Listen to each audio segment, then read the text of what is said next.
E depois de um longo dia de trabalho, chegou a hora de fechar o expediente.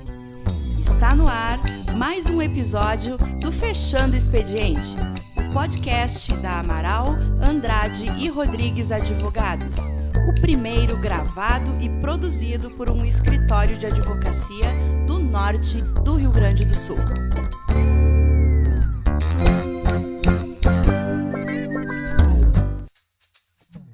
Boa tarde, pessoal. Boa noite para quem já está fechando o expediente. O meu nome é Tainá, eu sou sócia da Amaral, Andrade e Rodrigues Advogados. E hoje eu estou aqui para gravar o nosso podcast, o Fechando o Expediente, que está num modelo um pouquinho diferente, né? Hoje nós estamos com imagem também, porque nós vamos gravar com uma convidada muito especial para continuar a nossa série das parcerias. Essa série foi iniciada há algumas semanas atrás, quando o meu sócio William entrevistou o engenheiro ambiental Augusto Renkmeier. Vocês podem conferir lá no YouTube e também no Spotify. E hoje nós temos uma convidada mais do que especial, uma arquiteta, o nome dela é Jéssica Neckel, grande parceira do nosso escritório. E agora eu vou chamar a Jéssica para ela conversar um pouquinho com a gente sobre essa parceria entre a área da arquitetura e o direito, e também para se apresentar e falar um pouco do trabalho dela para a gente. Oi, Jéssica, tudo bem? Seja bem-vinda. Oi, Tainá, tudo bem? Obrigada pelo convite, muito feliz de participar aqui com vocês. É um podcast que eu escuto muito, gosto muito do trabalho de vocês. Que bom. E aí, bom, bem? Então, tudo bem. Como a Tainá disse, meu nome é Jéssica, tenho um escritório de arquitetura aqui em Passo Fundo, que leva o meu nome. Eu sou formada pela Universidade de Passo Fundo, tem 2 anos e meio, e eu atuo principalmente na área de arquitetura de interiores e projeto arquitetônico. Aliás, se você quiser deixar, Jéssica, as tuas redes sociais para o pessoal seguir, acompanhar, pode também. Sim, me segue lá. Meu Instagram é o @jessicaneckelart e no Facebook também. Isso aí, então vamos começar o nosso papo, né, sobre como as nossas áreas podem ser integradas e trabalhar juntas. Jéssica, eu vou começar com uma pergunta para ti, né? Tu acha importante a atuação de um advogado na área da arquitetura, ter uma atuação preventiva, ter um advogado trabalhando junto com o arquiteto no escritório? O que tu pensa sobre isso? Eu acho fundamental. Acho que é muito importante que a gente tenha essa parte mais jurídica, né? Por alguém que entende. Então, acho que eu cuido da minha área e vocês cuidam da área de vocês. Acho que isso tem que ser sempre muito bem marcado, assim. Então, quando eu tenho um advogado comigo, eu me sinto mais segura de manter o meu trabalho nos aspectos técnicos e seguir a minha área e não ter que me preocupar com contratos, com fazer acertos e essas coisas que não são da minha área, que eu não deveria ter que me preocupar também. Então, acho que a assessoria preventiva, ela já é muito útil, né? Essa é uma das coisas que a gente ouve bastante aqui no escritório, né? Com as pessoas que a gente atende, enfim, que quando se tem um advogado para cuidar de toda a parte jurídica, que eventual tem alguma demanda, uma coisa assim, né, na área jurídica, o arquiteto ou a pessoa de outra área, enfim, pode dedicar exclusivamente o seu tempo na parte técnica em que foi formado, né, para trabalhar. Então, porque às vezes as pessoas tentam fazer tudo, né, como uma forma de economia, de reduzir gastos, digamos assim. As pessoas acabam querendo fazer tudo de todas as áreas. Hoje, inclusive, eu estava pesquisando um pouco antes da nossa conversa e eu li que uma das maiores questões para os construtores independentes são as questões jurídicas, né? E que é o que mais dá problema, geralmente, nas construções. Por exemplo, quando não se tem um contrato jurídico bom, quando não se tem uma intermediação entre fornecedor e construtor e o resto da equipe, né? E no fim, lá na frente, o construtor independente, por não ter isso e por não observar esses aspectos técnicos, inclusive a parte de arquitetura, né? Porque muitas vezes não se tem um arquiteto, isso gera problemas lá no futuro. Então, fala um pouco pra gente qual é essa importância, assim. Acho que no contrato, basicamente, facilita a nossa vida, facilita a vida de todo mundo, né? A gente consegue deixar bem claro as partes, né? Então, o que é a minha função, o que é a função do cliente, o que é a função do fornecedor, como que a gente organiza essa parte, né? Acho que o advogado é imprescindível nisso, que a gente consiga gerir melhor, né, essas situações, assim. Isso, acho e muito importante. Até sobre esses assuntos, a gente vai falar um pouco para vocês as questões dos contratos, né? Como funcionam os contratos na área da arquitetura, quais as cláusulas. Inclusive, a gente botou nos nossos perfis do Instagram, tanto eu quanto a Jéssica, sugestões, né? Uma caixinha de perguntas para que vocês deixassem sugestões sobre temas. Então, Jé, qual foi um dos temas que nos foi passado? Bom, o primeiro que foi me perguntado foi sobre direito autoral, né? Acho que é muito importante a gente falar disso porque a arquitetura é arte, né? Então, é importantíssimo que tenha isso descrito no contrato, né? Que a gente tem direito autoral sobre o projeto. Então, acho que consegue explicar melhor, né? Como é que funciona essa parte do contrato, como que inclui isso no contrato, porque acho que muitos arquitetos também têm interesse em saber isso. Bom, sobre isso, recentemente a gente teve a promulgação de uma lei que se chama Lei da Propriedade Intelectual, né, em que ela abrange também os direitos autorais dos arquitetos. Porque o que acontece? A lei trata os projetos arquitetônicos como se fossem uma obra de arte, né, e muitos deles são. E o arquiteto é o artista que faz essa obra de arte. Então, no momento que o arquiteto faz um projeto, ele bota toda a capacidade intelectual dele ali naquele trabalho. E logo aquele projeto é dele. Então, independente de um contrato, de você vender esse projeto para um cliente, do cliente fazer algumas alterações, esse projeto, continua sendo teu enquanto arquiteto. Você tem todos os direitos sobre ele. Então, daqui a pouco você tem um cliente, vamos supor que você não assinou o contrato com ele, você fez um projeto, pensou nele, e o cliente sumiu do mapa e tempos depois tu viu que ele executou esse projeto, que na verdade era teu, né? Você tem direito autoral sobre esse projeto, o projeto é teu, entende? E se não lhe foram dados os créditos, você pode requerer isso, né, futuramente. Inclusive, se fala sobre a questão de plágio, né? De um arquiteto, de repente, olha um projeto de uma casa, daí vai lá e reproduz uma casa igual ou semelhante, né? Isso também é um plágio, viola o direito autoral do primeiro arquiteto que fez aquele primeiro projeto, e ele pode sim, talvez, né, dependendo das circunstâncias, porque tudo no direito depende, e cobrar numa instância judicial, né, como ação indenizatória, danos morais e danos materiais. Então, quanto ao direito autoral, isso é uma cláusula bem importante de se constar num contrato, né, arquitetônico, tanto entre o arquiteto e o cliente, quanto até mesmo o fornecedor, dependendo da situação. Então, é uma cláusula bem importante. Bom, e sobre os contratos ainda, né, eu acho que é importante dizer que muitas pessoas, às vezes, procuram contratos prontos, procuram no Google, procuram de consultoras maiores e não pensam num contrato personalizado para o seu empreendimento, né? E é bom ressaltar que cada empreendimento tem as suas peculiaridades e pode ocasionar, né, outros problemas lá na frente, né? Poupar dinheiro agora pode ser que lhe dê mais gastos futuramente. E especificamente a questão da arquitetura tem alguns pontos, né, que são importantes para o arquiteto de se mencionar num contrato. Então, acho que a gente pode falar, por exemplo, das revisões de projetos, das modificações. Como é que funciona isso na prática, Jéssica? Bom, na prática, desde o início, a gente decide com o cliente como vai ser feito.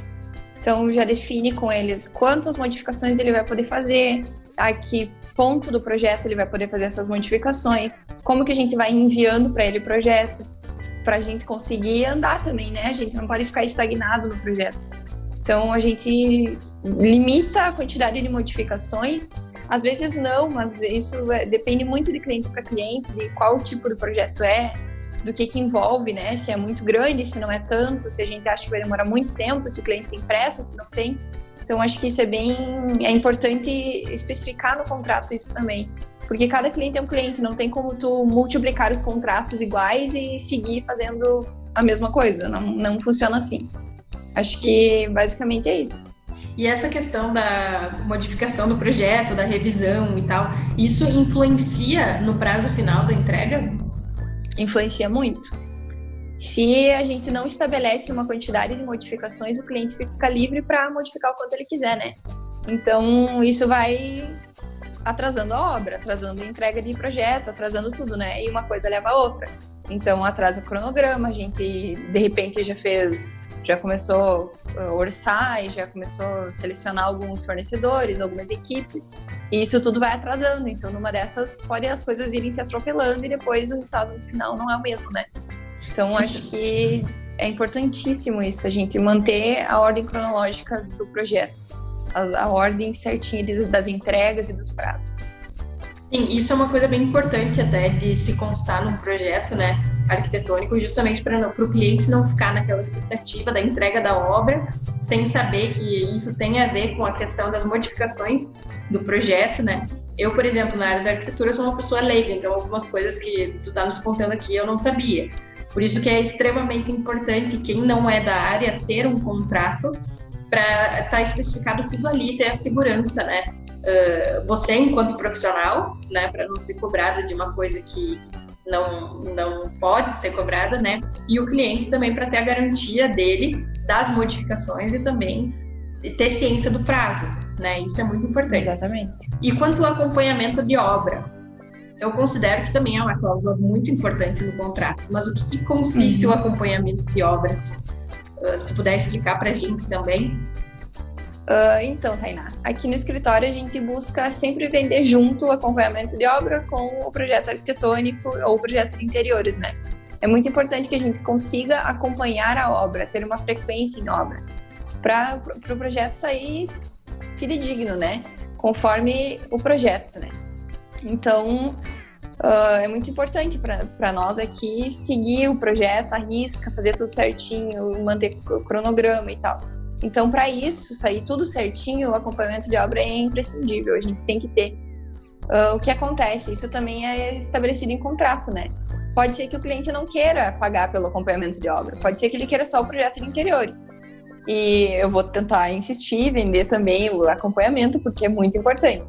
Mas se o cliente não quer, de forma alguma, assim, então ele vai estar específico no contrato, que o acompanhamento de obra não será realizado também, né?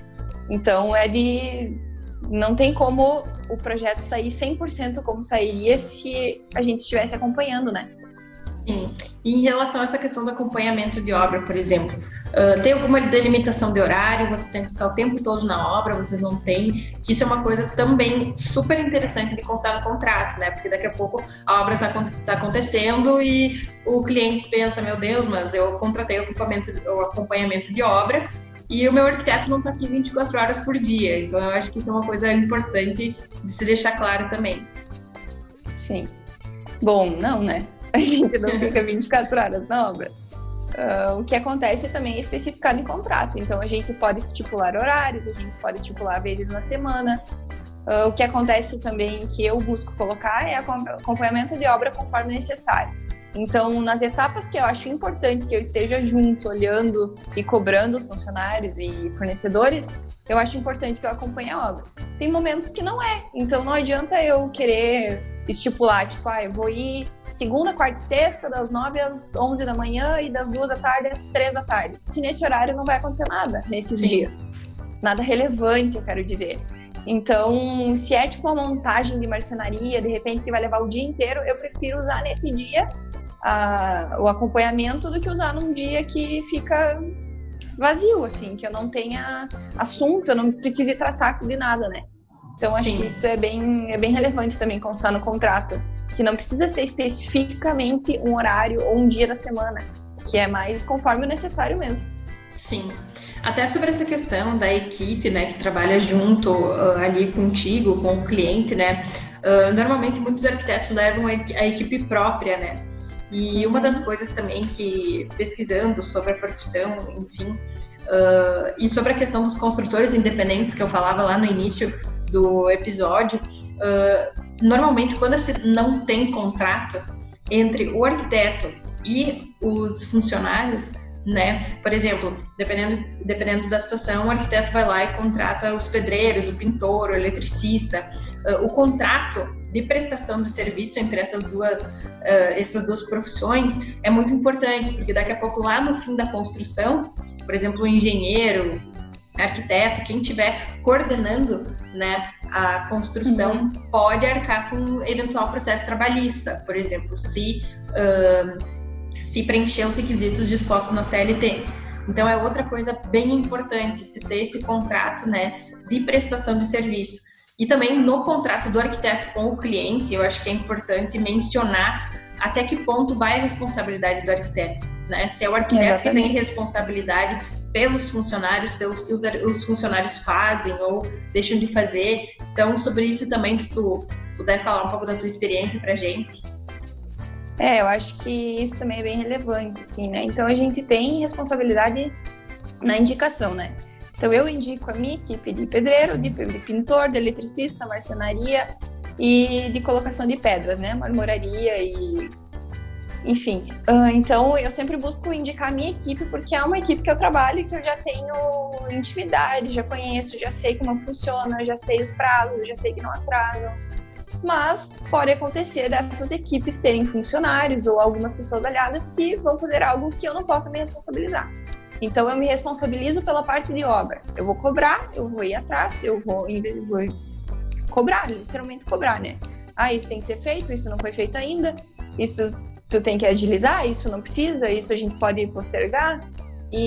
Só que referente ao pessoal, eu não posso me responsabilizar, né? Então, se vem acontecer algum imprevisto na obra que seja de cunho pessoal, eu não tenho como me responsabilizar por isso. Sim, tipo em relação à conduta da equipe, né? Exatamente, bem isso. Sim, entendi. E sobre as questões de pagamento, né? Que é uma coisa bem importante, assim, que se fala, né? Os pagamentos de taxa, por exemplo, tudo que um arquiteto precisa fazer, assim, que envolve no projeto, o pagamento das questões cartorárias, tabelionato, enfim. Isso como que normalmente tu divide com os teus clientes ou como o pessoal da arquitetura faz, né? Eu vou falar na minha experiência no meu escritório. Em contrato especifico que os pagamentos de eventuais taxas não estão inclusos no valor do projeto. O que está incluso no valor do projeto é a RT. Então, a responsabilidade técnica está inclusa no valor do projeto, o resto não. Então, eventuais taxas que tenha que pagar na prefeitura, de repente, plotagens, algumas eu consigo incluir, mas se são feitas muitas modificações, muitas idas à prefeitura, enfim, eu não consigo incluir.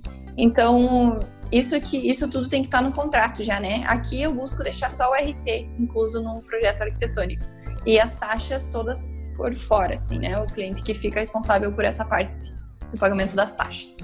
Isso é muito importante também constar, né, no contrato, porque daqui a pouco, por exemplo, novamente, eu completamente leiga, né, na parte da arquitetura, não faço ideia quais as taxas que têm que ser pagas para a realização de um projeto, de uma obra, enfim. Então é importante para o cliente ter essa ciência do que ele está pagando também, né, com o valor do projeto e também o que ele vai ter que pagar por fora, né? Isso são coisas extremamente importantes. E ainda falando das questões dos contratos, né, a questão do pagamento dos honorários do arquiteto. Isso é uma coisa muito importante também, deixar claro a forma de pagamento, como vai ser feito, data de vencimento. Se o cliente não paga no prazo, sim, pode incorrer em juros, né? Então, isso são coisas bem importantes de deixar claro, assim, num contrato. E também, né, pessoal, para muitas áreas, a gente sabe que o contrato, às vezes, é um tabu, né? Que leva certa formalidade e as pessoas ficam com o pé atrás. Tipo, não precisa ter um contrato, a gente não precisa assinar nada, porque a gente se conhece, tem uma relação íntima. Sim. Mas isso, na verdade, é para o bem das duas partes, né? Independente da amizade, independente da relação, do profissionalismo, é muito importante se ter um contrato para regular isso. E eu acho que nós, advogados, também precisamos mudar um pouco a nossa forma de pensar nos contratos. Porque os contratos sempre foram feitos de uma forma super informal, com palavras super difíceis, dá uma distanciada das pessoas desse instrumento, quando, na verdade, a nossa profissão também é se comunicar por documentos. Né? Então, como é que a gente vai se comunicar por documentos, vai ajudar as pessoas que não são da área a entender o que elas estão acordando naquele instrumento, né? Então, por isso que eu acho que é mais um trabalho conjunto, assim, que a gente pode fazer, melhorando esse instrumento que é tão importante nas nossas áreas, né? Mas seguindo então, Jéssica, não sei se tem alguma observação sobre isso ou já vamos partindo para a próxima perguntinha, né? Que eu sei que tinha mais uma lá na nossa caixinha de perguntas. Não, acho que podemos seguir. Então, seguimos. Ficou bem claro isso tudo aí. Bom, pessoal, só para constar também que a gente fez ali a caixinha de perguntas e tiveram várias perguntas, né? Mas algumas a gente já respondeu aqui, porque a maioria foi sobre a questão contratual. Então, agora a gente vai ver algumas diferentes sobre outros assuntos que interessaram as pessoas. A outra pergunta que a gente recebeu também, que eu achei bem interessante, foi sobre desmembramento e averbação, né? Então, ele perguntou se o desmembramento e a averbação é função do arquiteto exclusivamente ou do advogado. E acontece que aqui são dois assuntos que a gente precisa um do outro. Eu acho que o desmembramento inicia no arquiteto ou no engenheiro, né? Alguém que seja habilitado pelo CAL ou pelo CREA. A gente tem que fazer toda uma análise, né, do terreno, ver se é possível desmembrar ele, se não é, se a gente tem que usar alguma outra lei municipal para conseguir desmembrar esse terreno. A gente tem que olhar o zoneamento urbano, a gente tem que ver a área, várias coisas que influenciam nisso, né? Influencia lote mínimo, tudo isso. Que as pessoas não têm muita noção, né, de como funciona isso. Essa parte é principalmente do arquiteto ou do engenheiro. Então, a gente que vai ir atrás dessas informações para o cliente, a gente tem que desenhar também como é o terreno hoje, como que a gente propõe que ele fique, a gente busca as assinaturas do proprietário e faz toda a documentação para levar à prefeitura. A parte de averbação, acho que a Tainá vai conseguir explicar melhor para vocês como funciona. Sim, e essa parte de desmembramento, como tu estava falando, é um trabalho tão em conjunto, né? Porque envolve todo o conhecimento técnico da arquitetura e também todo o conhecimento técnico e jurídico de um advogado, né? Porque isso depende muito do conhecimento sobre as leis, que são muitas leis que tratam sobre esse assunto, principalmente leis municipais, leis regionais, né? E para isso a gente precisa de um auxílio mútuo, assim, porque na faculdade a gente estuda, na faculdade de Direito, né? A gente estuda alguns pontos específicos sobre desmembramento, assim, a gente não se atém muito, porque a parte de arquitetura é tão importante quanto, sabe? Então a gente sabe o que está na lei e depende de um olhar técnico de um arquiteto, né? Sobre a questão da averbação. A averbação é um trabalho, sim, mais jurídico, né? E o que consiste a averbação? A averbação são anotações, modificações, alterações que ocorrem num registro, né? Quando uma pessoa faz uma construção, por exemplo, e ela tem que averbar essa construção. O que é essa averbação? É reunir toda a documentação, né, em relação a essa construção, ir até o tabelionato de registro, né, porque só os tabelionatos registrais que têm essa atribuição. Daí eles pegam essa matrícula desse imóvel, esse registro do imóvel, e lá eles averbam essa construção. Ou seja, qualquer construção, benfeitoria, modificação que é feita em cima desse terreno, desse imóvel, tem que ser averbada. Então, eles botam uma observação, digamos assim, que seria uma averbação naquela matrícula, né? E isso o advogado tem o conhecimento técnico para fazer. E é isso, agora vamos pensar em alguns outros questionamentos, né, que as pessoas nos trouxeram. Por exemplo, uma questão é em relação ao parecer, né? Jéssica, vocês costumam fazer parecer na área da arquitetura ou como é que funciona? Não sei se é uma coisa que vocês fazem, que vocês não fazem. Agora é uma pergunta bem de uma pessoa que não sabe como funciona. Algumas empresas, sim, né? Se a gente precisa fornecer esse parecer para alguma empresa que tenha acionistas ou que precise, né, de aprovação do governo para alguma coisa, então sim. Mas eu, particularmente, nunca fiz, nunca precisei fazer. Se tu quiser explicar para nós como funciona isso também, acho que é bem legal. A gente costuma também fazer bastante parecer jurídico, né? Às vezes as empresas, as construtoras, escritórios de arquitetura precisam de um auxílio jurídico, mas de repente não tem a necessidade de ter um escritório de advogados integrando a sua equipe, né? De dentro do escritório. Então, muitas vezes se é solicitado uma consultoria jurídica, né, que pode ser feita em forma de parecer jurídico também, em que a gente sana todas as dúvidas jurídicas em relação ao que se tem, né, à demanda que se tem. E além disso, né, muitas pessoas nos perguntaram sobre a participação dos escritórios de arquitetura em licitação. Isso é uma coisa que também é possível, inclusive aqui em Passo Fundo a gente tem vários exemplos, como eu já mencionei aqui no podcast, eu trabalho também na Prefeitura de Passo Fundo, na Procuradoria, então eu tenho contato com escritórios que participam também de processos de licitação. E Gé, não sei se tu pode nos dizer mais ou menos qual a forma, né, de participação dos arquitetos, se participa com os projetos, se é fazendo um projeto de algum imóvel público, como é que funciona? Então, para fazer a participação dessas licitações, a gente precisa juntar muitos documentos também, né? Além de fornecer o melhor valor, o melhor projeto, a gente tem que fornecer também uma tabela gigantesca de valores que são fornecidos pela cidade, pelo governo, enfim, né, do estado do Rio Grande do Sul. Então, a gente tem que seguir uma tabela desses valores, fazer realmente o valor ficar o mínimo possível e melhor bem aproveitado, assim, né? Sim. Então, acho que a parte de documentação e essas coisas assim, acho que se a gente tem um advogado junto, facilita imensamente, né? Porque não é nossa área, então a gente acaba perdendo muito tempo, né, fazendo coisas que não são da nossa competência. Isso, e como eu já falei aqui também no podcast, né, para as pessoas que nos acompanham, o processo licitatório, ele é, na verdade, uma concorrência entre várias empresas, várias pessoas que estão disputando um serviço, né, e o poder público pode escolher entre todas as pessoas qual é a proposta mais rentável para si, né, qual que é a proposta mais benéfica para si, ou que é o melhor trabalho, com o melhor valor, como a Jéssica disse. E sobre isso, o advogado estuda isso na faculdade, né? O advogado conhece todo o processo licitatório.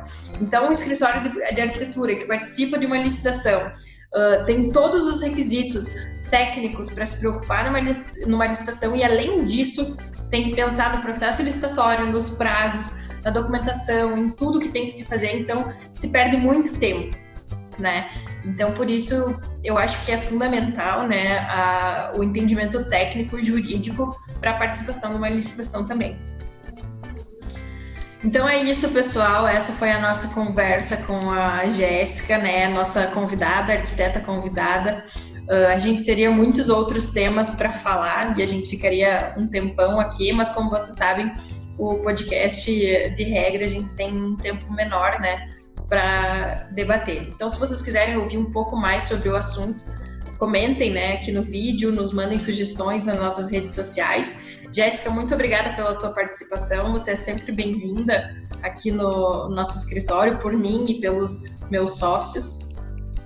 Sim, obrigada, muito feliz pelo convite. Foi muito boa essa conversa, acho que vai esclarecer bastante coisa para a galera que tinha dúvidas aí. E é isso, obrigada. Com certeza. E, gente, sigam a Jéssica lá nas redes sociais dela, acompanhem o trabalho dela, que é muito bom, isso. E as nossas redes sociais aqui do escritório, né? O Instagram é @aar.advogados. E no LinkedIn, no Facebook, nas outras redes, é só procurar por Amaral Andrade Rodrigues Advogados. Certo? Muito obrigada pela atenção de vocês e até o próximo episódio. Tchau!